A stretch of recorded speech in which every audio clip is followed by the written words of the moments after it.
Imagina acordar amanhã e descobrir que o Oceano Atlântico simplesmente desapareceu. Sem praias, sem navios, sem rotas comerciais e sem a imensa massa de água que separa as Américas da África e da Europa. Parece impossível, não é? Mas existe algo ainda mais impressionante.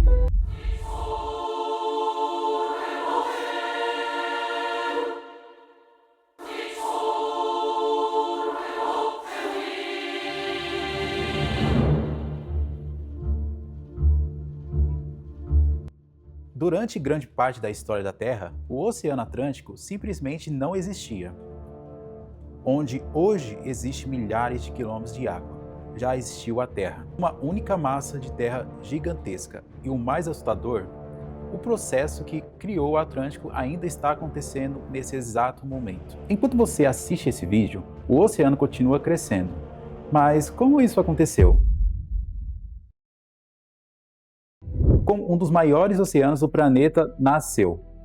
E por que os continentes que conhecemos hoje parecem se encaixar como peça de um quebra-cabeça? A resposta envolve uma das histórias mais fascinantes da Terra. Para entender a origem do Oceano Atlântico, precisamos voltar muito no tempo, muito mais do que a existência dos seres humanos. Muito antes dos dinossauros desaparecerem. Naquela época, os continentes não eram como conhecemos hoje. Na verdade, eles nem sequer estavam separados. Toda a terra firme do planeta estava unida em um único supercontinente. Seu nome era Pangeia.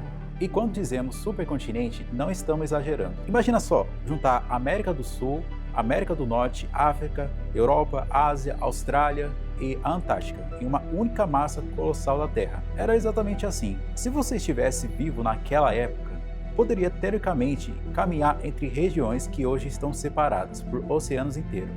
Mas essa configuração não duraria para sempre.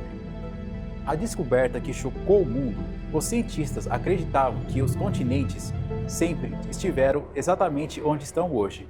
Mas no início do século XX, um pesquisador percebeu algo estranho. Seu nome era Alfred Wegener. Ao observar o mapa mundi, ele notou algo curioso. A costa leste da América do Sul parecia se encaixar quase perfeitamente na costa oeste da África, como duas peças de quebra-cabeça. Mas aquilo era apenas coincidência? Ou aqueles continentes já estiveram unidos no passado? Na época, muitos cientistas riram da ideia. Parecia absurda, mas Wagner continuou investigando. Quanto mais pesquisava, mais evidências encontravam. O que ninguém sabia naquela época é que a superfície da Terra não é fixa. Ela está em movimento. Debaixo dos continentes existe uma camada extremamente quente e dinâmica. Em determinado momento da história da Terra, forças gigantescas começaram a agir no interior do planeta. A pressão aumentou.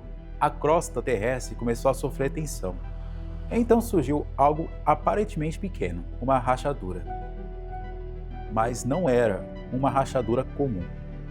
Ela continuava aumentando cada vez mais.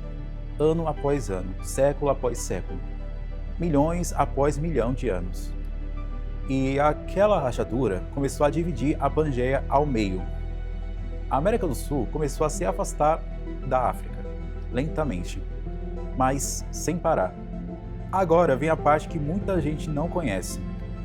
Quando os continentes começaram a se separar, surgiu um espaço vazio entre eles. Mas esse espaço não permaneceu vazio. Do interior da Terra, enormes quantidades de magma começaram a subir.